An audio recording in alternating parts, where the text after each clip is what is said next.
Hello students. ਅੱਜ ਆਪਾਂ ਤੁਹਾਡਾ ਸਪਲੀਮੈਂਟਰੀ ਰੀਡਰ ਬੁੱਕ ਦਾ ਪਹਿਲਾ ਚੈਪਟਰ ਕਰਨ ਜਾ ਰਹੇ ਹਾਂ, ਜਿਸ ਦਾ ਨਾਮ ਹੈ ਬੈੱਡ ਨੰਬਰ 29 ਅਤੇ ਇਹ ਤਾਰਿਕ ਰਹਿਮਾਨ ਦੁਆਰਾ ਲਿਖਿਆ ਗਿਆ ਹੈ। ਇਹ ਇੱਕ ਅਜਿਹੇ ਵਿਅਕਤੀ ਦੀ ਕਹਾਣੀ ਹੈ ਜਿਸ ਦਾ ਐਕਸੀਡੈਂਟ ਹੋ ਜਾਂਦਾ ਹੈ ਅਤੇ ਇੱਕ ਹੋਰ ਵਿਅਕਤੀ ਉਸ ਨੂੰ ਉਸ ਦੀ ਇਸ ਦੁੱਖ ਦੀ ਘੜੀ ਵਿੱਚ ਕਿਸ ਤਰ੍ਹਾਂ ਦਿਲਾਸਾ ਦਿੰਦਾ ਹੈ ਅਤੇ ਨਵਾਂ ਜੀਵਨ ਸਟਾਰਟ ਕਰਨ ਵਿੱਚ ਉਸ ਦੀ ਸਹਾਇਤਾ ਕਰਦਾ ਹੈ। ਇਸ ਵਿੱਚ ਦੋ ਮੁੱਖ ਪਾਤਰ ਹਨ, ਇੱਕ ਲੇਖਕ ਖੁਦ ਹੈ ਅਤੇ ਦੂਸਰੇ ਵਿਅਕਤੀ ਦਾ ਨਾਮ ਹੈ ਨਈਮ, ਜੋ ਕਿ ਉਸ ਨੂੰ ਹਸਪਤਾਲ ਵਿੱਚ ਹੀ ਮਿਲਦਾ ਹੈ ਅਤੇ ਉਸ ਦੀ ਸਹਾਇਤਾ ਕਰਦਾ ਹੈ। ਮੈਂ ਲਾਈਨ ਬਾਈ ਲਾਈਨ ਇਸ ਚੈਪਟਰ ਦੀ ਪੰਜਾਬੀ ਕਰਾਂਗਾ ਅਤੇ ਮੈਨੂੰ ਆਸ ਹੈ ਕਿ ਤੁਹਾਨੂੰ ਇਹ ਚੈਪਟਰ ਬਹੁਤ ਹੀ ਵਧੀਆ ਤਰੀਕੇ ਨਾਲ ਸਮਝ ਆ ਜਾਵੇਗਾ। Let's start. A man whose hobby was painting met with an accident and lost his eyesight.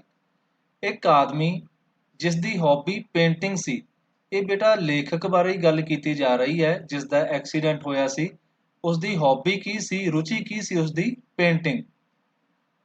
ਉਸ ਦਾ ਐਕਸੀਡੈਂਟ ਹੋ ਜਾਂਦਾ ਹੈ ਅਤੇ ਐਕਸੀਡੈਂਟ ਦੇ ਵਿੱਚ ਉਸ ਦੀ ਅੱਖਾਂ ਦੀ ਰੌਸ਼ਨੀ ਚਲੀ ਜਾਂਦੀ ਹੈ। While he was in hospital, ਜਦ ਉਹ ਹਸਪੀਟਲ ਵਿੱਚ ਸੀ, ਨਈਮ his wardmate, ਜਿਸ ਵਿਅਕਤੀ ਦੀ ਗੱਲ ਮੈਂ ਸ਼ੁਰੂ ਵਿੱਚ ਹੀ ਕੀਤੀ ਸੀ, ਕੀ ਨਾਮ ਸੀ ਉਸਦਾ? ਨਈਮ, ਜੋ ਕਿ ਉਸਦਾ ਵਾਰਡਮੇਟ ਸੀ। ਵਾਰਡ ਬੇਟਾ ਇਹ ਹਸਪੀਟਲ ਵਿੱਚ ਅਲੱਗ-ਅਲੱਗ ਵਾਰਡ ਬਣੇ ਹੋਏ ਹੁੰਦੇ ਹਨ ਤੇ ਉਸੇ ਦੇ ਲੇਖਕ ਦੇ ਵਾਰਡ ਦੇ ਵਿੱਚ ਹੀ ਇਹ ਵਿਅਕਤੀ ਸੀ ਨੀਮ। ਇਹ ਵੀ ਆਪਣਾ ਕੋਈ ਇਲਾਜ ਕਰਵਾਉਣ ਦੇ ਲਈ ਪਹਿਲਾਂ ਤੋਂ ਹੀ ਉਸ ਹਸਪੀਟਲ ਦੇ ਵਿੱਚ ਦਾਖਲ ਸੀ। ਜਿਸ ਤਰ੍ਹਾਂ ਤੁਹਾਡੀ ਕਲਾਸ ਵਿੱਚ ਕੋਈ ਤੁਹਾਡੇ ਨਾਲ ਪੜ੍ਹਦਾ ਹੈ ਤਾਂ ਉਸਨੂੰ ਅਸੀਂ ਕੀ ਕਹਿ ਦਿੰਦੇ ਹਾਂ? ਕਲਾਸਮੇਟ ਹੈ ਇਹ ਮੇਰਾ। ਤਾਂ ਨੇਮ ਉਸਦਾ ਕੀ ਸੀ? ਵਾਰਡਮੇਟ ਸੀ। Encouraged him to paint again, encourage ਕਰਦਾ ਹੈ ਉਸਨੂੰ, ਲੇਖਕ ਨੂੰ ਇਹ ਉਤਸ਼ਾਹਿਤ ਕਰਦਾ ਹੈ ਕਿ ਉਹ ਦੁਬਾਰਾ ਪੇਂਟਿੰਗ ਕਰਨੀ ਸਟਾਰਟ ਕਰ ਦੇਵੇ। Nim described different scenes and he painted them. Nim ਕੀ ਹੈ? ਉਸਨੂੰ ਅਲੱਗ-ਅਲੱਗ ਦ੍ਰਿਸ਼ ਡਿਸਕ੍ਰਾਈਬ ਕਰਦਾ ਰਹਿੰਦਾ, ਵਿਆਖਿਆ ਕਰਦਾ ਰਹਿੰਦਾ ਕਿ ਮੈਂ ਦੇਖ ਰਿਹਾ ਹਾਂ, ਅਤੇ ਲੇਖਕ ਨੂੰ ਕਹਿੰਦਾ ਕਿ ਇਹ ਦ੍ਰਿਸ਼ ਤੂੰ ਬਣਾ। Nim left hospital before the author got his eyesight back. ਹੁਣ ਇਹ ਵੇਖੋ ਬੇਟਾ, ਜਦ ਲੇਖਕ ਦੀ ਨਿਗਾਹ ਠੀਕ ਹੋ ਗਈ, ਆਈਸਾਈਟ ਠੀਕ ਹੋ ਗਈ, ਨੀਮ ਉਸ ਤੋਂ ਪਹਿਲਾਂ ਹੀ ਹਸਪੀਟਲ ਛੱਡ ਕੇ ਚਲਾ ਜਾਂਦਾ ਹੈ। ਲੇਖਕ ਉਸ ਨੂੰ ਦੇਖ ਨਹੀਂ ਪਾਉਂਦਾ ਕਿਉਂਕਿ ਉਹ ਪਹਿਲਾਂ ਹੀ ਹਸਪੀਟਲ ਛੱਡ ਕੇ ਚਲਾ ਜਾਂਦਾ ਹੈ। Who was neem and why did he leave the hospital? ਹੁਣ ਆਪਾਂ ਇਹ ਵੇਖਦੇ ਹਾਂ ਕਿ ਨੀਮ ਕੌਣ ਸੀ ਅਤੇ ਉਹ ਕਿਉਂ ਹਸਪੀਟਲ ਛੱਡ ਕੇ ਚਲਾ ਗਿਆ। ਲਾਈਨ ਬਾਈ ਲਾਈਨ ਮੈਂ ਇਸ ਲੈਸਨ ਦੀ ਪੰਜਾਬੀ ਕਰਾਂਗਾ ਅਤੇ ਬਹੁਤ ਹੀ ਧਿਆਨ ਨਾਲ ਤੁਸੀਂ ਇਸ ਲੈਸਨ ਨੂੰ ਸਮਝਣਾ ਹੈ। ਲੇਖਕ ਇੱਥੇ ਦੱਸਦਾ ਹੈ ਕਿ ਉਸ ਨਾਲ ਕਿਵੇਂ ਹੋਇਆ ਜਦ ਐਕਸੀਡੈਂਟ ਹੋਇਆ। ਆਪਣੀ ਸਟੋਰੀ ਲੇਖਕ ਇੱਥੇ ਸੁਣਾ ਰਿਹਾ ਹੈ। ਬ੍ਰੇਕਸ ਸ਼੍ਰੇਕਡ, ਬ੍ਰੇਕ ਲੱਗਣ ਦੀ ਆਵਾਜ਼ ਆਉਂਦੀ ਹੈ। ਸਮਥਿੰਗ ਸਟਰਕ, ਕੁਝ ਚੁੱਭ ਜਾਂਦਾ ਹੈ। Someone cried and there was darkness spreading all around me. ਲੇਖਕ ਦੱਸਦਾ ਹੈ ਕਿ ਇੱਕਦਮ ਬ੍ਰੇਕ ਲੱਗਣ ਦੀ ਆਵਾਜ਼ ਆਉਂਦੀ ਹੈ, ਕੁਝ ਚੁੱਭ ਜਾਂਦਾ ਹੈ, ਜਿਸ ਤਰ੍ਹਾਂ ਪਤਾ ਹੈ ਸਾਨੂੰ ਕਿ ਉਸਦੀ ਲੇਖਕ ਦੀ ਅੱਖ ਵਿੱਚ ਕੁਝ ਵੱਜ ਗਿਆ ਸੀ। ਸਮਵਨ ਕ੍ਰਾਈਡ, ਕੋਈ ਚਿল্ਲਾਇਆ, ਅਤੇ there was darkness spreading all around me. ਲੇਖਕ ਦੱਸਦਾ ਹੈ ਅਤੇ ਮੇਰੇ ਚਾਰੇ ਪਾਸੇ ਹਨੇਰਾ ਛਾ ਰਿਹਾ ਸੀ। Pain leapt in my whole body and a gentle voice said, Please don't move, sir. ਲੇਖਕ ਦੱਸਦਾ ਹੈ ਕਿ ਮੇਰੇ ਪੂਰੇ ਸਰੀਰ ਵਿੱਚ ਦਰਦ ਫੈਲ ਗਿਆ ਅਤੇ ਇੱਕ ਬੜੀ ਜੈਂਟਲ ਜਿਹੀ ਵੌਇਸ, ਬੜੀ ਵਧੀਆ ਜਿਹੀ ਵੌਇਸ ਇੱਕ ਆਈ ਅਤੇ ਲੇਖਕ ਨੂੰ ਕੀ ਕਿਹਾ? ਪਲੀਜ਼ ਡੋਂਟ ਮੂਵ ਸਰ, ਸ਼੍ਰੀਮਾਨ ਜੀ ਕਿਰਪਾ ਕਰਕੇ ਹਿੱਲੋ ਨਾ। ਇਟ ਮਾਈਟ ਬੀ ਡੇਂਜਰਸ, ਇਹ ਖਤਰਨਾਕ ਹੋ ਸਕਦਾ ਹੈ। I tried to understand what had happened. ਲੇਖਕ ਦੱਸਦਾ ਹੈ ਕਿ ਮੈਂ ਸਮਝਣ ਦੀ ਕੋਸ਼ਿਸ਼ ਕੀਤੀ ਕਿ ਕੀ ਹੋਇਆ ਸੀ। I recalled the pre-dawn glow.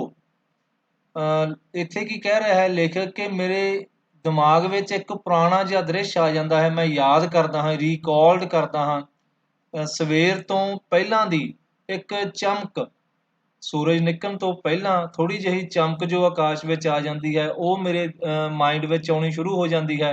Trees and flowers, the dew bath grass, ਲੇਖਕ ਦੱਸ ਰਿਹਾ ਹੈ ਕਿ ਮੇਰੇ ਮਾਈਂਡ ਵਿੱਚ ਕਿਹੋ ਜਿਹਾ ਦ੍ਰਿਸ਼ ਚੱਲਣਾ ਸਟਾਰਟ ਹੋ ਜਾਂਦਾ ਹੈ। ਸਵੇਰ ਦਾ ਦ੍ਰਿਸ਼ ਹੈ, ਦਰਖਤ ਅਤੇ ਫੁੱਲ, ਤਰੇਲ ਦੀਆਂ ਬੂੰਦਾਂ ਨਾਲ ਢਕਿਆ ਹੋਇਆ ਘਾਹ, ਆਲ ਵੇਟਿੰਗ ਫॉर ਦਾ ਸਨਰਾਈਜ਼, ਜੋ ਕਿ ਇਹ ਸਾਰੇ ਹੀ ਸੂਰਜ ਨਿਕਲਣ ਦਾ ਇੰਤਜ਼ਾਰ ਕਰ ਰਹੇ ਹੋਣ। ਇਹੋ ਜਿਹਾ ਦ੍ਰਿਸ਼ ਲੇਖਕ ਦੇ ਮਾਈਂਡ ਵਿੱਚ ਆ ਜਾਂਦਾ ਹੈ। I had imprisoned this all on the canvas, my masterpiece the joy of life. ਹੁਣ ਵੇਖੋ, ਲੇਖਕ ਕਹਿੰਦਾ ਹੈ ਕਿ ਮੈਂ ਇਸ ਦ੍ਰਿਸ਼ ਨੂੰ ਪਹਿਲਾਂ ਹੀ ਆਪਣੀ ਕੈਨਵਸ ਉੱਤੇ ਬਣਾਇਆ ਸੀ। ਲੇਖਕ ਨੇ ਇਹ ਇੱਕ ਤਸਵੀਰ ਬਣਾਈ ਸੀ ਜੋ ਕਿ ਉਸਦੇ ਮਾਈਂਡ ਵਿੱਚ ਆਉਣੀ ਸਟਾਰਟ ਹੋ ਜਾਂਦੀ ਹੈ। ਲੇਖਕ ਦੱਸਦਾ ਹੈ ਕਿ ਮੇਰਾ ਮਾਸਟਰਪੀਸ ਸੀ ਇਹ, ਸਭ ਤੋਂ ਵਧੀਆ ਮੇਰੀ ਕਲਾਕ੍ਰਿਤੀ ਸੀ ਇਹ, the joy of life, so I named it life. ਇੱਕ ਮੇਰੀ ਜੀਵਨ ਦੀ ਇਹ ਖੁਸ਼ੀ ਸੀ ਇੱਕ ਤਰ੍ਹਾਂ ਨਾਲ, ਇਸ ਲਈ ਮੈਂ ਇਸ ਦਾ ਨਾਮ, ਇਸ ਤਸਵੀਰ ਦਾ ਨਾਮ ਲਾਈਫ ਰੱਖ ਦਿੱਤਾ ਸੀ, ਜੀਵਨ ਰੱਖ ਦਿੱਤਾ ਸੀ। Then I remember the busy street scene. ਫਿਰ ਲੇਖਕ ਦੇ ਮਾਈਂਡ ਵਿੱਚ ਕੀ ਆਉਂਦਾ ਹੈ? ਉਹ ਜੋ ਬਹੁਤ ਹੀ ਬਿਜ਼ੀ ਜੋ ਰੋਡ ਸੀ ਉਸ ਦਾ ਦ੍ਰਿਸ਼ ਲੇਖਕ ਦੇ ਮਾਈਂਡ ਵਿੱਚ ਆਉਣਾ ਸਟਾਰਟ ਹੋ ਜਾਂਦਾ ਹੈ। ਦ roar of traffic, traffic the ਗਰਜ, the car and the crash, ਉਹ ਕਾਰ ਯਾਦ ਆਉਂਦੀ ਹੈ।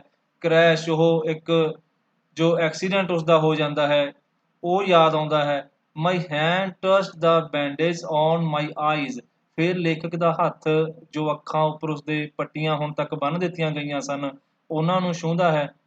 ਨੋ ਗੋਡ ਆਈ ਮੋਨ ਨਾਟ ਦਿਸ। ਫਿਰ ਲੇਖਕ ਦੱਸਦਾ ਹੈ ਕਿ ਮੈਂ ਕੀ ਕਹਿੰਦਾ ਹਾਂ, ਹੇ ਪ੍ਰਮਾਤਮਾ, ਇਸ ਤਰ੍ਹਾਂ ਨਹੀਂ ਹੋ ਸਕਦਾ, ਇਹ ਨਹੀਂ ਹੋਣਾ ਚਾਹੀਦਾ ਸੀ। ਇਸ ਤਰ੍ਹਾਂ ਇੱਕ ਸਿਸਕੀ ਜਿਹੀ ਉਸਦੀ ਆਵਾਜ਼ ਵਿੱਚੋਂ ਨਿਕਲਦੀ ਹੈ। ਲੇਖਕ ਦੇ ਬਹੁਤ ਦੁਖੀ ਹੋ ਜਾਂਦਾ ਹੈ ਜਦ ਉਸਨੂੰ ਇਹ ਗਿਆਨ ਹੁੰਦਾ ਹੈ ਕਿ ਉਸਦੀਆਂ ਅੱਖਾਂ ਉੱਤੇ ਪੱਟੀ ਬੰਨੀ ਹੋਈ ਹੈ ਅਤੇ ਉਸਦੀ ਅੱਖਾਂ ਦੀ ਰੌਸ਼ਨੀ ਚਲੀ ਗਈ ਹੈ। ਬਹੁਤ ਦੁਖੀ ਹੋ ਜਾਂਦਾ ਹੈ ਲੇਖਕ। My life was a nightmare of sound, feelings, smells, tastes and dreadful depression. ਲੇਖਕ ਦੱਸਦਾ ਹੈ ਕਿ ਮੇਰਾ ਜੀਵਨ ਹੁਣ ਇੱਕ ਸੁਪਨਾ ਜਿਹਾ ਬਣ ਕੇ ਰਹਿ ਗਿਆ ਸੀ, ਦੁੱਖਾਂ ਦਾ ਸੁਪਨਾ ਜਿਹਾ ਬਣ ਕੇ ਰਹਿ ਗਿਆ ਸੀ। ਆਵਾਜ਼ਾਂ, ਫੀਲਿੰਗਸ, ਭਾਵਨਾਵਾਂ, ਸੁਗੰਧਾਂ, ਸਵਾਦਾਂ ਐਂਡ ਡਰੈਡਫੁਲ ਡਿਪਰੈਸ਼ਨ, ਅਤੇ ਕੀ ਹੈ, ਬਹੁਤ ਹੀ ਦੁੱਖ ਮੇਰੇ ਜੀਵਨ ਦੇ ਵਿੱਚ ਹੁਣ ਸੀ। It was a case of darkness which held me prisoner, darkness and me, that's all. ਲੇਖਕ ਦੱਸਦਾ ਹੈ ਕਿ ਮੇਰਾ ਜੀਵਨ ਕੀ ਹੈ, ਇੱਕ ਹਨੇਰਾ ਪਿੰਜਰਾ ਬਣ ਕੇ ਰਹਿ ਗਿਆ ਸੀ ਜਿਸ ਵਿੱਚ ਕੀ ਹੈ, ਮੈਂ ਇੱਕ ਕੈਦੀ ਸਾਂ। ਹਨੇਰਾ ਸੀ ਅਤੇ ਮੈਂ ਸੀ, ਬਸ ਹੋਰ ਕੁਝ ਨਹੀਂ ਸੀ। ਟਾਈਮ ਸਟੂਡ ਸਟਿਲ, ਇਸ ਤਰ੍ਹਾਂ ਲੱਗਦਾ ਸੀ ਜਿਵੇਂ ਸਮਾਂ ਰੁਕ ਗਿਆ ਹੋਵੇ। ਦ ਸਨ ਰੋਜ਼ on no more for me, ਹੁਣ ਮੇਰੇ ਲਈ ਸੂਰਜ ਨਹੀਂ ਨਿਕਲਦਾ ਸੀ ਕਿਉਂਕਿ ਲੇਖਕ ਅੰਨਾ ਹੋ ਗਿਆ ਸੀ ਨਾ। The bloom of flowers, the streams and the clear sky were just memory. ਕੀ ਦੱਸ ਰਿਹਾ ਹੈ ਲੇਖਕ? ਫੁੱਲਾਂ ਦਾ ਖਿੜਨਾ, ਨਦੀਆਂ ਅਤੇ ਸਾਫ਼ ਆਕਾਸ਼ ਹੁਣ ਮੇਰੇ ਲਈ ਯਾਦਾਂ ਹੀ ਬਣ ਕੇ ਰਹਿ ਗਏ ਸਨ। Life seemed to be dying with me. ਲੇਖਕ ਦੱਸਦਾ ਹੈ ਕਿ ਮੈਨੂੰ ਇਸ ਤਰ੍ਹਾਂ ਲੱਗ ਰਿਹਾ ਸੀ ਕਿ ਜੀਵਨ ਮੇਰੇ ਲਈ ਮਰ ਰਿਹਾ ਹੈ। ਔਰ ਆਫਟਰ ਔਰ ਆਈ wood lie on the bed as if staring at the ceiling। ਕਈ ਕਈ ਘੰਟੇ ਮੈਂ ਬੈੱਡ ਉੱਪਰ ਹੀ ਲੇਟਿਆ ਰਹਿੰਦਾ ਅਤੇ ਛੱਤ ਦੇ ਵੱਲ ਦੇਖਦਾ ਰਹਿੰਦਾ। How do you do? He was my wardmate, Neem, who was known as number 29, that being the number of his bed। ਇੱਕ ਦਿਨ ਕੀ ਹੁੰਦਾ ਹੈ ਕਿ ਉਸਦਾ ਵਾਰਡਮੇਟ, ਜਿਸ ਦਾ ਮੈਂ ਪਹਿਲਾਂ ਹੀ ਜ਼ਿਕਰ ਕੀਤਾ ਸੀ, ਕੀ ਨਾਮ ਸੀ ਉਸਦਾ? ਨੀਮ। ਉਹ ਉਸਦੇ ਕੋਲ ਆਉਂਦਾ ਹੈ ਅਤੇ ਉਸਨੂੰ ਪੁੱਛਦਾ ਹੈ, ਕੀ ਹਾਲ ਹੈ ਤੁਹਾਡਾ? ਉਸਨੂੰ ਬੈੱਡ ਨੰਬਰ 29 ਦੇ ਨਾਮ ਨਾਲ ਜਾਣਿਆ ਜਾਂਦਾ ਸੀ। ਸਾਰੇ ਉਸਨੂੰ ਕੀ ਹੈ, 29 ਨੰਬਰ ਕਹਿੰਦੇ ਸੀ, ਜੋ ਕਿ ਉਸਦੇ ਬੈੱਡ ਦਾ ਨੰਬਰ ਸੀ। ਇਹ ਸੌਫਟ ਸਪੋਕਨ, ਬਹੁਤ ਹੀ ਨਰਮ ਬੋਲਣ ਵਾਲਾ, ਚੀਰਫੁਲ ਮੈਨ, ਬੜਾ ਹੀ ਖੁਸ਼ ਮਿਜਾਜ ਵਿਅਕਤੀ ਸੀ ਇਹ। ਹੂ ਕੰਫਰਟਡ ਮੀ ਵਿਦ ਮੈਨੀ ਆ ਸਟੋਰੀ, ਜਿਸਨੇ ਕੀ ਹੈ ਵੀ ਮੈਨੂੰ ਇੱਕ ਤਰ੍ਹਾਂ ਨਾਲ ਦਿਲਾਸਾ ਜਿਹਾ ਦੇਣ ਦੀ ਕੋਸ਼ਿਸ਼ ਕੀਤੀ। ਮੈਂ ਈਜ਼ੀ ਜਿਹਾ ਮਹਿਸੂਸ ਕਰਾਂ, ਇਸ ਤਰ੍ਹਾਂ ਕੋਸ਼ਿਸ਼ ਉਹ ਕਰਦਾ ਬਹੁਤ ਸਾਰੀਆਂ ਕਹਾਣੀਆਂ ਸੁਣਾ ਕੇ। Diverting my mind from the shocking realities of life. ਤੇ ਲੇਖਕ ਦੱਸਦਾ ਹੈ ਕਿ ਉਹ ਮੇਰਾ ਮਨ ਬਦਲਣ ਦੀ ਕੋਸ਼ਿਸ਼ ਕਰਦਾ ਰਹਿੰਦਾ। ਜੋ ਜੀਵਨ ਦੀਆਂ ਸ਼ੌਕਿੰਗ, ਸਦਮੇ ਵਾਲੀਆਂ ਇਹ ਸੱਚਾਈਆਂ ਹਨ, ਦੁੱਖ ਭਰੀਆਂ ਸੱਚਾਈਆਂ ਹਨ ਜੀਵਨ ਦੀਆਂ, ਉਹਨਾਂ ਤੋਂ ਮੇਰੇ ਮਨ ਨੂੰ ਬਦਲਣ ਦੀ ਕੋਸ਼ਿਸ਼ ਕਰਦਾ ਰਹਿੰਦਾ, ਮੈਨੂੰ ਅਲੱਗ-ਅਲੱਗ ਕਹਾਣੀਆਂ ਸੁਣਾ ਕੇ। except except he limped and was on bed number 29, I hardly knew anything about him। ਲੇਖਕ ਦੱਸਦਾ ਹੈ ਕਿ ਮੈਨੂੰ ਸਿਰਫ ਇਹੀ ਪਤਾ ਸੀ ਕਿ ਉਹ ਲੰਗੜਾਉਂਦਾ ਸੀ ਅਤੇ ਉਸਦਾ ਬੈੱਡ ਨੰਬਰ 29 ਸੀ। ਇਸ ਤੋਂ ਇਲਾਵਾ ਮੈਂ ਉਸ ਬਾਰੇ ਕੁਝ ਵੀ ਨਹੀਂ ਜਾਣਦਾ ਸੀ। He wonderfully described the birds hopping among smiling brightness of the morning that I imagined I could see the scene। ਹੁਣ ਇਹ ਕੀ ਹੈ ਵੀ ਉਹ ਬੜੇ ਹੀ ਅਦਭੁਤ ਤਰੀਕੇ ਨਾਲ, ਵੰਡਰਫੁਲ ਤਰੀਕੇ ਨਾਲ, ਬਹੁਤ ਵਧੀਆ ਤਰੀਕੇ ਨਾਲ ਪੰਛੀਆਂ ਦੇ ਹੌਪਿੰਗ ਕਰਨ ਬਾਰੇ ਉਸਨੂੰ ਦੱਸਦਾ, ਜੋ ਕੀ ਹੈ ਮੁਸਕਰਾ ਰਹੇ ਹਨ, ਸਮਾਈਲਿੰਗ ਕਰ ਰਹੇ ਹਨ ਅਤੇ ਉਛਲ ਰਹੇ ਹਨ। ਪੰਛੀ ਉਛਲ ਕੁੱਦ ਕਰ ਰਹੇ ਹਨ। ਸੁਬਾਹ ਦੀ ਜੋ ਬ੍ਰਾਈਟਨੈਸ ਹੁੰਦੀ ਹੈ, ਚਮਕ ਹੁੰਦੀ ਹੈ, ਉਸ ਦ੍ਰਿਸ਼ ਦੀ ਵਿਆਖਿਆ ਕਰਦਾ ਕਿ ਪੰਛੀ ਬੜੇ ਖੁਸ਼ ਹਨ, ਉਹ ਉਛਲ ਕੁੱਦ ਕਰ ਰਹੇ ਹਨ। ਅਤੇ ਲੇਖਕ ਕਹਿੰਦਾ ਕਿ ਮੈਨੂੰ ਇਸ ਤਰ੍ਹਾਂ ਲੱਗਦਾ ਕਿ ਮੈਂ ਉਸ ਪੂਰੇ ਦ੍ਰਿਸ਼ ਨੂੰ ਆਪਣੀਆਂ ਅੱਖਾਂ ਦੇ ਨਾਲ ਹੀ ਦੇਖ ਰਿਹਾ ਹਾਂ। ਗੋ ਔਨ ਆਈ ਵੁੱਡ ਅਰਗ ਹੁੰਦਾ ਬੇਟਾ ਰਿਕੁਐਸਟ ਕਰਨੀ। ਤੇ ਲੇਖਕ ਕੀ ਕਹਿੰਦਾ, ਮੈਂ ਉਸਨੂੰ ਬੇਨਤੀ ਕਰਦਾ ਕਿ ਚਲੀ ਚਲੋ, ਸੁਣਾਈ ਜਾਓ, ਮੈਨੂੰ ਹੋਰ ਕਹਾਣੀਆਂ ਸੁਣਾਈ ਜਾਓ। Whenever his voice stopped, ਜਦ ਵੀ ਨੀਮ ਬੋਲਣਾ ਬੰਦ ਕਰ ਦਿੰਦਾ ਨਾ, ਤਾਂ ਲੇਖਕ ਉਸਨੂੰ ਬੇਨਤੀ ਕਰਦਾ ਕਿ ਅੱਗੇ ਅੱਗੇ ਬੋਲੀ ਜਾਓ, ਹੋਰ ਮੈਨੂੰ ਇਹ ਕਹਾਣੀ ਸੁਣਾਈ ਜਾਓ। Thus he would minutely describe the scene outside the window। ਫਿਰ ਉਹ ਕੀ ਹੈ ਪੂਰੇ ਵਿਸਥਾਰ ਦੇ ਨਾਲ ਖਿੜਕੀ ਦੇ ਬਾਹਰਲਾ ਦ੍ਰਿਸ਼ ਲੇਖਕ ਨੂੰ ਸੁਣਾਉਂਦਾ, ਵਿਆਖਿਆ ਕਰਦਾ ਕਿ ਮੈਂ ਖਿੜਕੀ ਦੇ ਬਾਹਰ ਕੀ ਦੇਖ ਰਿਹਾ ਹਾਂ। ਸਾਰਾ ਦਿਨ ਉਹ ਇਸ ਤਰ੍ਹਾਂ ਕੀ ਹੈ ਅਲੱਗ-ਅਲੱਗ ਦ੍ਰਿਸ਼ ਦੇਖਦਾ ਰਹਿੰਦਾ ਅਤੇ ਲੇਖਕ ਨੂੰ ਸੁਣਾਉਂਦਾ ਰਹਿੰਦਾ। This gave hope to me। ਲੇਖਕ ਦੱਸਦਾ ਹੈ ਕਿ ਇਸ ਤਰ੍ਹਾਂ ਕੀ ਹੈ ਮੈਨੂੰ ਇੱਕ ਜਿਉਣ ਦੀ ਆਸ ਜਿਹੀ ਮਿਲਦੀ। Listen, he said one morning। ਇੱਕ ਦਿਨ ਕੀ ਹੁੰਦਾ ਹੈ, ਸੁਬਾਹ ਹੀ ਨੀਮ ਲੇਖਕ ਨੂੰ ਕੀ ਕਹਿੰਦਾ ਹੈ, start painting which as you said was your hobby before। ਨੀਮ ਇੱਕ ਦਿਨ ਲੇਖਕ ਨੂੰ ਕੀ ਕਹਿੰਦਾ ਹੈ ਕਿ ਤੁਸੀਂ ਪੇਂਟਿੰਗ ਸਟਾਰਟ ਕਰ ਦਿਓ, ਜਿਸ ਤਰ੍ਹਾਂ ਕਿ ਤੁਸੀਂ ਕਿਹਾ ਸੀ ਕਿ ਇਹ ਤੁਹਾਡੀ ਹੌਬੀ ਸੀ, ਪਹਿਲਾਂ ਤੁਹਾਡਾ ਸ਼ੌਂਕ ਸੀ, ਅੱਖਾਂ ਦੀ ਰੌਸ਼ਨੀ ਜਾਣ ਤੋਂ ਪਹਿਲਾਂ ਤੁਹਾਡਾ ਸ਼ੌਂਕ ਸੀ, ਤੁਸੀਂ ਦੱਸਿਆ ਸੀ ਇੱਕ ਦਿਨ ਤੁਸੀਂ ਸਟਾਰਟ ਕਰ ਦੇਵੋ ਨਾ, ਪੇਂਟਿੰਗ ਸਟਾਰਟ ਕਰ ਦੇਵੋ। ਆਈ ਲਾਸਡ ਆਊਟ ਹਿਮ। ਲੇਖਕ ਕੀ ਦੱਸਦਾ ਹੈ ਕਿ ਮੈਨੂੰ ਉਸ ਤੇ ਬਹੁਤ ਗੁੱਸਾ ਆਇਆ, ਮੈਂ ਉਸ ਉੱਤੇ ਚਿल्ला ਉੱਠਿਆ, ਫਟਕਾਰਿਆ ਲੇਖਕ ਨੇ ਉਸਨੂੰ। ਆਈ ਸ਼ਾਊਟਡ ਗੈਟਿੰਗ ਹਾਈਸਟੇਰੀਕਲ। ਜਿਸ ਤਰ੍ਹਾਂ ਕੀ ਹੈ ਇੱਕ ਦੌਰਾ ਜਿਹਾ ਪੈ ਗਿਆ ਹੋਵੇ ਨਾ, ਇਸ ਤਰ੍ਹਾਂ ਲੇਖਕ ਉਸ ਉੱਤੇ ਚਿल्लाया। ਇਹ ਸੁਭਾਵਿਕ ਹੀ ਸੀ। ਲੇਖਕ, ਹੁਣ ਆਪਾਂ ਨੂੰ ਪਤਾ ਹੀ ਹੈ ਕਿ ਲੇਖਕ ਦੀ ਅੱਖਾਂ ਦੀ ਰੌਸ਼ਨੀ ਚਲੀ ਗਈ ਸੀ ਅਤੇ ਜੇਕਰ ਕੋਈ ਅੰਨੇ ਵਿਅਕਤੀ ਨੂੰ ਇਹ ਕਵੇ ਕਿ ਤੂੰ ਪੇਂਟਿੰਗ ਬਣਾ, ਤਾਂ ਅੰਨੇ ਵਿਅਕਤੀ ਨੂੰ ਤਾਂ ਇਹੀ ਲੱਗੇਗਾ ਨਾ ਕਿ ਉਹ ਮੇਰਾ ਮਜ਼ਾਕ ਉਡਾ ਰਿਹਾ ਹੈ। ਇਸੇ ਤਰ੍ਹਾਂ ਹੀ ਲੇਖਕ ਨੂੰ ਲੱਗਿਆ ਕਿ ਨੀਮ ਉਸ ਦਾ ਮਜ਼ਾਕ ਬਣਾ ਰਿਹਾ ਹੈ, ਇਸੇ ਲਈ ਲੇਖਕ ਉਸ ਉੱਪਰ ਚਿल्लाया। that he had no right to joke about my art।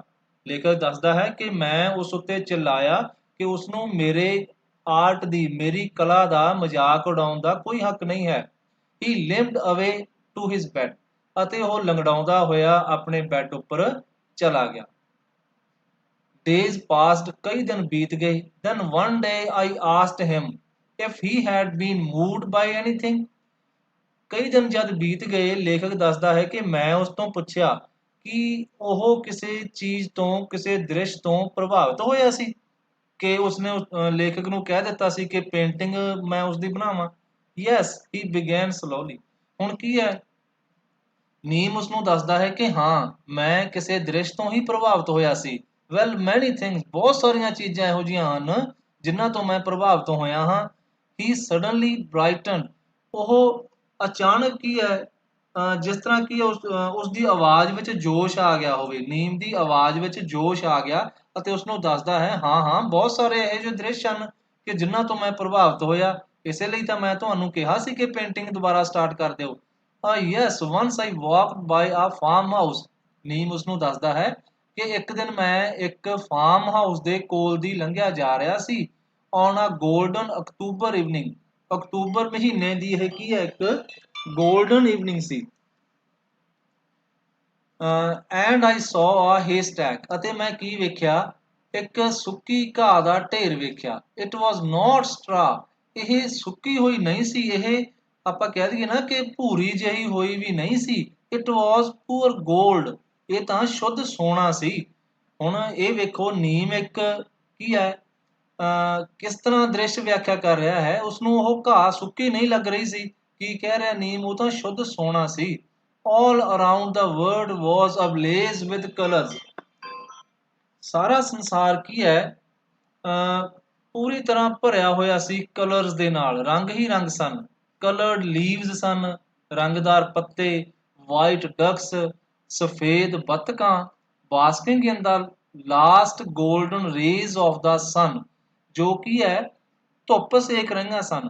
Last golden rays of the sun, sun setting on, ਜਦ ਸੂਰਜ ਛਿਪ ਰਿਹਾ ਹੁੰਦਾ ਹੈ। ਆਪਾਂ ਦੇਖਦੇ ਹਾਂ ਨਾ, ਵੈਸਟ ਵਾਲੀ ਦਿਸ਼ਾ ਦੇ ਵਿੱਚ, ਪੱਛਮ ਵਾਲੀ ਦਿਸ਼ਾ ਦੇ ਵਿੱਚ ਇੱਕ ਲਾਲੀ ਜਿਹੀ ਛਾ ਜਾਂਦੀ ਹੈ। ਦਾ ਬਲੱਡ ਵੈਸਟ, ਰੈਡ ਵੈਸਟ। ਲੇਖਕ ਦੱਸਦਾ ਹੈ ਕਿ ਨੀਮ ਉਸਨੂੰ ਦੱਸਦਾ ਹੈ ਕਿ ਦ੍ਰਿਸ਼ ਕਿਹੋ ਜਿਹਾ ਸੀ। ਪੱਛਮ ਦੇ ਵੱਲ ਇੱਕ ਲਾਲੀ ਜਿਹੀ ਛਾਈ ਹੋਈ ਸੀ, ਅਤੇ ਜਦ ਸੂਰਜ ਛਿਪ ਰਿਹਾ ਸੀ, ਉਸ ਦੀਆਂ ਗੋਲਡਨ ਰੇਜ਼ ਦੇ ਵਿੱਚ ਜੋ ਵਾਈਟ ਡਕਸ ਸਨ, ਉਹ ਧੁੱਪ ਸੇਕ ਰਹੀਆਂ ਸਨ। There I stood and gasped, unable to move। ਲੇਖਕ ਕੀ ਕਹਿੰਦਾ ਹੈ ਕਿ ਮੈਂ ਖੜਾ ਰਿਹਾ, ਵੱਡੇ ਵੱਡੇ ਸਾਹ ਲੈ ਰਿਹਾ ਸੀ ਲੇਖਕ, unable to move, ਅਤੇ ਦੱਸਦਾ ਹੈ ਕਿ ਮੈਂ ਹਿੱਲਣ ਤੋਂ ਵੀ unable ਹੋ ਗਿਆ ਸੀ। ਇੱਕਦਮ ਜਦ ਇੰਨਾ ਵਧੀਆ ਦ੍ਰਿਸ਼ ਲੇਖਕ ਸੁਣਦਾ ਹੈ ਨੀਮ ਦੇ ਮੂੰਹੋਂ, ਤਾਂ ਉਹ ਕੀ ਹੈ, ਹਿੱਲ ਵੀ ਨਹੀਂ ਸਕਦਾ। ਇੰਨਾ ਜ਼ਿਆਦਾ ਉਹ ਕੀ ਹੈ, ਉਸ ਦ੍ਰਿਸ਼ ਦੇ ਵਿੱਚ ਖੁੱਭ ਜਾਂਦਾ ਹੈ। ਵਟ ਆਈ ਕ੍ਰਾਈਡ, ਮੈਂ ਚਿল্ਲਾਇਆ। ਲੇਖਕ ਦੱਸਦਾ ਹੈ ਕਿ ਉਸ ਦੀ ਗੱਲ ਸੁਣ ਕੇ ਮੈਂ ਚਿল্ਲਾਇਆ। ਡਿਡਨਟ ਯੂ ਪੇਂਟ ਇਟ, ਕੀ ਤੂੰ ਇਸ ਨੂੰ ਪੇਂਟ ਨਹੀਂ ਕੀਤਾ? ਦੇਅਰ ਵਾਜ਼ ਐਨ ਅਨਈਜ਼ੀ ਸਾਇਲੈਂਸ, ਉੱਥੇ ਕੀ ਸੀ, ਇੱਕ ਅਨਈਜ਼ੀ ਸਾਇਲੈਂਸ ਸੀ। ਬਹੁਤ ਜ਼ਿਆਦਾ ਕੀ ਹੈ, ਇੱਕ ਸਾਇਲੈਂਸ ਹੋ ਗਈ ਸੀ, ਬਿਲਕੁਲ ਚੁੱਪੀ ਛਾ ਗਈ ਸੀ ਉੱਥੇ। ਇਸ ਤਰ੍ਹਾਂ ਕਿਉਂ ਹੋਇਆ, ਇੱਕ ਅਨਈਜ਼ੀ ਸਾਇਲੈਂਸ ਕਿਉਂ ਹੋ ਗਈ? ਕਿਉਂਕਿ ਲੇਖਕ ਕੀ ਹੈ,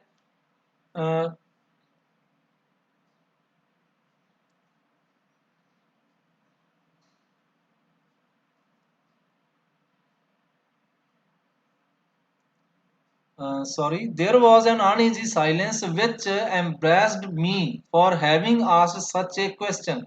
ਲੇਖਕ ਦੱਸਦਾ ਹੈ ਕਿ ਇਸ ਤਰ੍ਹਾਂ ਦਾ ਕੁਐਸਚਨ ਪੁੱਛਣ ਦੇ ਲਈ, ਇੱਕ ਜਦ ਲੇਖਕ ਨੇ ਇਸ ਤਰ੍ਹਾਂ ਦਾ ਕੁਐਸਚਨ ਪੁੱਛ ਲਿਆ ਨਾ, ਪੂਰੀ ਤਰ੍ਹਾਂ ਇੱਕ ਸਾਇਲੈਂਸ ਉੱਥੇ ਹੋ ਗਈ, ਚੁੱਪੀ ਉੱਥੇ ਛਾ ਗਈ। which embarrassed me for having asked such a question, ਕਿ ਇਸ ਤਰ੍ਹਾਂ ਦਾ ਕੁਐਸਚਨ ਪੁੱਛਣ ਦੇ ਕਰਕੇ ਲੇਖਕ ਨੂੰ ਆਪਣੇ ਆਪ ਉੱਤੇ ਥੋੜ੍ਹੀ ਜਿਹੀ ਸ਼ਰਮਿੰਦਗੀ ਵੀ ਹੁੰਦੀ ਹੈ। After all I thought everyone is not an artist. ਲੇਖਕ ਸੋਚਦਾ ਹੈ ਕਿ ਹਰ ਕੋਈ ਕਲਾਕਾਰ ਤਾਂ ਨਹੀਂ ਹੁੰਦਾ ਨਾ। ਲੇਖਕ ਉਸ ਤੋਂ ਇਹ ਕੁਐਸਚਨ ਪੁੱਛ ਤਾਂ ਲੈਂਦਾ ਹੈ ਕਿ ਤੂੰ ਉਹ ਦ੍ਰਿਸ਼ ਨੂੰ ਫਿਰ ਇੱਕ ਤਸਵੀਰ ਦੇ ਰੂਪ ਵਿੱਚ ਕਿਉਂ ਨਹੀਂ ਬਣਾ ਲਿਆ? ਪਰ ਬਾਅਦ ਵਿੱਚ ਲੇਖਕ ਮਹਿਸੂਸ ਕਰਦਾ ਹੈ ਕਿ ਚਲੋ, ਹਰ ਕੋਈ ਕਲਾਕਾਰ ਥੋੜ੍ਹੀ ਹੁੰਦਾ ਹੈ, ਇਹ ਕਿਸ ਤਰ੍ਹਾਂ ਬਣਾ ਸਕਦਾ ਸੀ। I mean I would have painted it. ਲੇਖਕ ਦੱਸਦਾ ਹੈ ਕਿ ਮੇਰਾ ਮਤਲਬ ਹੈ ਕਿ ਮੈਂ ਤਾਂ ਇਹ ਪੇਂਟ ਕਰ ਲਿਆ ਹੁੰਦਾ। ਆਈ ਸੈਡ ਹਰਡਲੀ, ਮੈਂ ਜਲਦੀ ਨਾਲ ਕਿਹਾ। ਵਾਈ ਡੋਂਟ ਯੂ ਪੇਂਟ, ਤੁਸੀਂ ਇਸ ਨੂੰ ਪੇਂਟ ਕਿਉਂ ਨਹੀਂ ਕੀਤਾ? It is in my mind and I know you can paint. ਤਾਂ ਨੀਮ ਉਸਨੂੰ ਕੀ ਕਹਿੰਦਾ ਹੈ, ਇਹ ਦ੍ਰਿਸ਼ ਮੇਰੇ ਮਾਈਂਡ ਵਿੱਚ ਹੀ ਹੈ, ਅਤੇ ਮੈਂ ਜਾਣਦਾ ਹਾਂ ਤੁਸੀਂ ਇਸ ਨੂੰ ਪੇਂਟ ਕਰ ਸਕਦੇ ਹੋ। ਡੂ ਪਲੀਜ਼ ਸੇ ਯੈਸ, ਕਿਰਪਾ ਕਰਕੇ ਹਾਂ ਕਰ ਦਿਓ। ਹੀ ਪਲੀਡਡ, ਉਸਨੇ ਬੇਨਤੀ ਕੀਤੀ। And before I new what I did I said yes. ਲੇਖਕ ਕਹਿੰਦਾ ਹੈ ਕਿ ਇਸ ਤੋਂ ਪਹਿਲਾਂ ਕਿ ਮੈਨੂੰ ਪਤਾ ਲੱਗਦਾ ਕਿ ਮੈਂ ਕੀ ਕਰ ਬੈਠਾ ਸੀ, ਮੈਂ ਹਾਂ ਕਰ ਦਿੱਤੀ ਕਿ ਮੈਂ ਇਹ ਦ੍ਰਿਸ਼ ਨੂੰ ਬਣਾ ਲਵਾਂਗਾ। ਮਾਈ ਲਾਈਫ ਟੁੱਕ ਅ ਨਿਊ ਟਰਨ, ਮੇਰੇ ਜੀਵਨ ਨੇ ਇੱਕ ਨਵਾਂ ਮੋੜ ਲੈ ਲਿਆ। ਹੀ ਹੈਡ ਪ੍ਰੋਵਾਈਡਡ ਐਵਰੀਥਿੰਗ, ਉਸਨੇ ਕੀ ਹੈ, ਹਰ ਇੱਕ ਚੀਜ਼ ਮੈਨੂੰ ਮੁਹੱਈਆ ਕਰਵਾ ਦਿੱਤੀ ਸੀ। ਐਵਰੀਥਿੰਗ ਨੀਡਡ ਫॉर ਪੇਂਟਿੰਗ, ਹਰ ਇੱਕ ਚੀਜ਼ ਜੋ ਕਿ ਹੈ ਪੇਂਟਿੰਗ ਦੇ ਲਈ ਜ਼ਰੂਰੀ ਸੀ। And when the hospital attendants cried out in surprise as they entered the room, ਅਤੇ ਜਦੋਂ ਹੌਸਪੀਟਲ ਦੇ ਅਟੈਂਡੈਂਟ ਸਨ, ਹੌਸਪੀਟਲ ਦੇ ਵਿੱਚ ਜੋ ਨਰਸ ਸਨ, ਉਹ ਕੀ ਹੈ, ਚਿल्ला ਉੱਠੇ ਜਦ ਉਹ ਰੂਮ ਦੇ ਵਿੱਚ ਦਾਖਲ ਹੋਏ। ਉਹਨਾਂ ਨੇ ਜਦ ਦੇਖਿਆ ਨਾ ਕਿ ਇੱਕ ਅੰਨਾ ਵਿਅਕਤੀ ਲੇਖਕ ਪੇਂਟਿੰਗ ਬਣਾਉਣ ਦੀ ਕੋਸ਼ਿਸ਼ ਕਰ ਰਿਹਾ ਹੈ, ਤਾਂ ਉਹ ਸਾਰੇ ਚਿल्ला ਉੱਠੇ ਕਿ ਇਹ ਕੀ ਹੋ ਰਿਹਾ ਹੈ। ਹੀ ਮੇਡ them ਕੁਆਇਟ, ਅਤੇ ਨੀਮ ਨੇ ਉਹਨਾਂ ਨੂੰ ਕੀ ਹੈ, ਸ਼ਾਂਤ ਕਰ ਦਿੱਤਾ। ਦੈਨ ਦਾ ਮਿਰੈਕਲ ਸਟਾਰਟਡ, ਫਿਰ ਤਾਂ ਇੱਕ ਜਾਦੂ ਹੀ ਸਟਾਰਟ ਹੋ ਗਿਆ। ਵਿਦ ਈਗਰ ਬਟ ਆਲਮੋਸਟ ਟ੍ਰੈਂਬਲਿੰਗ ਫਿੰਗਰ, ਬੜੀ ਉਤਸੁਕਤਾ ਨਾਲ ਪਰ ਲਗਭਗ ਕੰਬਦੀਆਂ ਹੋਈਆਂ ਉਂਗਲਾਂ ਦੇ ਨਾਲ I started drawing a scene I had once admired। ਲੇਖਕ ਦੱਸਦਾ ਹੈ ਕਿ ਮੈਂ ਉਹ ਦ੍ਰਿਸ਼ ਬਣਾਉਣਾ ਸਟਾਰਟ ਕਰ ਦਿੱਤਾ ਜਿਸ ਦੀ ਕੀ ਹੈ ਮੈਂ ਪ੍ਰਸ਼ੰਸਾ ਕੀਤੀ ਸੀ। I abode on and on sketching the scene from the canvas of my memory on the paper। ਕੀ ਕਹਿ ਰਿਹਾ ਹੈ ਲੇਖਕ ਕਿ ਮੈਂ ਜੋ ਮੇਰੇ ਮਾਈਂਡ ਦੇ ਵਿੱਚ ਉਹ ਸੀਨਰੀ ਸੀ, ਉਹ ਦ੍ਰਿਸ਼ ਸੀ ਜੋ ਕੀ ਹੈ ਨੀਮ ਨੇ ਉਸਨੂੰ ਦੱਸਿਆ ਸੀ, ਮੈਂ ਉਸਨੂੰ ਪੇਪਰ ਦੇ ਉੱਪਰ ਬਣਾਉਣਾ ਸਟਾਰਟ ਕਰ ਦਿੱਤਾ। To absorb to think of my blindness. ਲੇਖਕ ਕੀ ਕਹਿੰਦਾ ਹੈ ਕਿ ਮੈਂ ਦ੍ਰਿਸ਼ ਬਣਾਉਣ ਦੇ ਵਿੱਚ ਇੰਨਾ ਜ਼ਿਆਦਾ ਅਬਜ਼ੌਰਬ ਹੋ ਗਿਆ, ਇੰਨਾ ਜ਼ਿਆਦਾ ਮਗਨ ਹੋ ਗਿਆ ਕਿ ਮੈਂ ਆਪਣੇ ਅੰਨ੍ਹੇਪਣ ਬਾਰੇ ਭੁੱਲ ਹੀ ਗਿਆ। I finished the scene and in a shaky voice called for ਨੀਮ। ਮੈਂ ਉਸ ਦ੍ਰਿਸ਼ ਨੂੰ ਪੂਰਾ ਕੀਤਾ ਅਤੇ ਕੰਬਦੀ ਹੋਈ ਆਵਾਜ਼ ਵਿੱਚ ਨੀਮ ਨੂੰ ਬੁਲਾਇਆ। He bounded to my bed। ਉਹ ਮੇਰੇ ਬੈੱਡ ਉੱਪਰ ਆ ਕਰ ਬੈਠ ਗਿਆ। For a while I heard nothing। ਥੋੜੇ ਸਮੇਂ ਦੇ ਲਈ ਮੈਂ ਕੁਝ ਵੀ ਨਾ ਸੁਣਿਆ ਕਿਉਂਕਿ ਪੂਰੀ ਤਰ੍ਹਾਂ ਸ਼ਾਂਤੀ ਹੋ ਗਈ ਸੀ। My heart sank। ਲੇਖਕ ਦੱਸਦਾ ਹੈ ਕਿ ਜਿਸ ਤਰ੍ਹਾਂ ਮੇਰਾ ਦਿਲ ਹੀ ਬੈਠ ਗਿਆ। I must have bungled it। ਲੇਖਕ ਸੋਚਦਾ ਹੈ ਕਿ ਮੈਂ ਜ਼ਰੂਰ ਹੀ ਬਹੁਤ ਜ਼ਿਆਦਾ ਘਪਲਾ ਕਰ ਦਿੱਤਾ ਹੈ, ਬਹੁਤ ਖਰਾਬ ਪੇਂਟਿੰਗ ਬਣਾ ਦਿੱਤੀ ਹੈ। I thought। Then his voice broke the silence। ਲੇਖਕ ਦੱਸਦਾ ਹੈ ਕਿ ਫਿਰ ਨੀਮ ਦੀ ਆਵਾਜ਼ ਨੇ ਕੀ ਕੀਤਾ, ਉਸ ਕਮਰੇ ਦੀ ਸ਼ਾਂਤੀ ਨੂੰ ਬਿਲਕੁਲ ਭੰਗ ਕਰ ਦਿੱਤਾ। It is marvelous। ਨੀਮ ਕੀ ਕਹਿੰਦਾ ਹੈ, ਇਹ ਤਾਂ ਬਹੁਤ ਹੀ ਵਧੀਆ ਹੈ। It is unbelievable। ਇਸ ਤੇ ਯਕੀਨ ਹੀ ਨਹੀਂ ਕੀਤਾ ਜਾ ਸਕਦਾ। You are a genius। ਤੁਸੀਂ ਤਾਂ ਬੜੇ ਹੀ ਅਦਭੁਤ ਹੋ। ਜੀਨੀਅਸ ਮੈਨ ਹੋ। A genius who would say you are blind। ਕੌਣ ਕਹਿੰਦਾ ਹੈ ਕਿ ਤੁਸੀਂ ਅੰਨੇ ਹੋ। I felt relaxed and I said really। ਮੈਂ ਰਾਹਤ ਮਹਿਸੂਸ ਕੀਤੀ। ਲੇਖਕ ਦੱਸਦਾ ਹੈ ਕਿ ਮੈਂ ਨੀਮ ਦੀਆਂ ਇਹ ਗੱਲਾਂ ਸੁਣ ਕੇ ਰਾਹਤ ਮਹਿਸੂਸ ਕੀਤੀ ਅਤੇ ਕਿਹਾ ਸੱਚਮੁੱਚ। I could never believe। ਮੈਂ ਤਾਂ ਯਕੀਨ ਹੀ ਨਾ ਕਰ ਸਕਦਾ। Had it not happened with myself। ਜੇਕਰ ਇਹ ਮੇਰੇ ਨਾਲ ਨਾ ਵਾਪਰਿਆ ਹੁੰਦਾ। ਦੇਖੋ ਬੇਟਾ ਕਿਸ ਤਰ੍ਹਾਂ ਨੀਮ ਨੇ ਉਸਨੂੰ ਉਤਸ਼ਾਹਿਤ ਕੀਤਾ, ਲੇਖਕ ਨੂੰ ਉਤਸ਼ਾਹਿਤ ਕੀਤਾ ਪੇਂਟਿੰਗ ਬਣਾਉਣ ਦੇ ਲਈ ਅਤੇ ਲੇਖਕ ਨੇ ਕੀ ਕੀਤਾ, ਪੇਂਟਿੰਗ ਬਣਾਉਣੀ ਸਟਾਰਟ ਵੀ ਕਰ ਦਿੱਤੀ ਅਤੇ ਬਾਅਦ ਵਿੱਚ ਜੋ ਨੀਮ ਹੈ ਉਸ ਦੀਆਂ ਪੇਂਟਿੰਗਸ ਦੀ ਪ੍ਰਸ਼ੰਸਾ ਵੀ ਕਰਦਾ ਹੈ ਅਤੇ ਲੇਖਕ ਨੂੰ ਇਹ ਮਹਿਸੂਸ ਹੀ ਨਹੀਂ ਹੁੰਦਾ ਕਿ ਉਸਨੇ ਇੰਨੀ ਵਧੀਆ ਪੇਂਟਿੰਗ ਬਣਾ ਦਿੱਤੀ, ਅੰਨੇ ਹੋਣ ਦੇ ਬਾਵਜੂਦ ਵੀ ਇੰਨੀ ਪੇਂਟਿੰਗ ਵਧੀਆ ਬਣਾ ਦਿੱਤੀ ਅਤੇ ਲੇਖਕ ਬੜਾ ਖੁਸ਼ ਹੋ ਜਾਂਦਾ ਹੈ ਨੀਮ ਦੇ ਮੂੰਹੋਂ ਆਪਣੀ ਤਾਰੀਫ ਸੁਣ ਕੇ। ਓਕੇ ਬੇਟਾ, ਅੱਗੇ ਆਪਾਂ ਇਸ ਲੈਸਨ ਨੂੰ ਕੰਟੀਨਿਊ ਕਰਾਂਗੇ ਆਪਣੇ ਸੈਕੰਡ ਪਾਰਟ ਦੇ ਵਿੱਚ। ਤਦ ਤੱਕ ਇੰਤਜ਼ਾਰ ਕਰੋ। ਥੈਂਕਸ।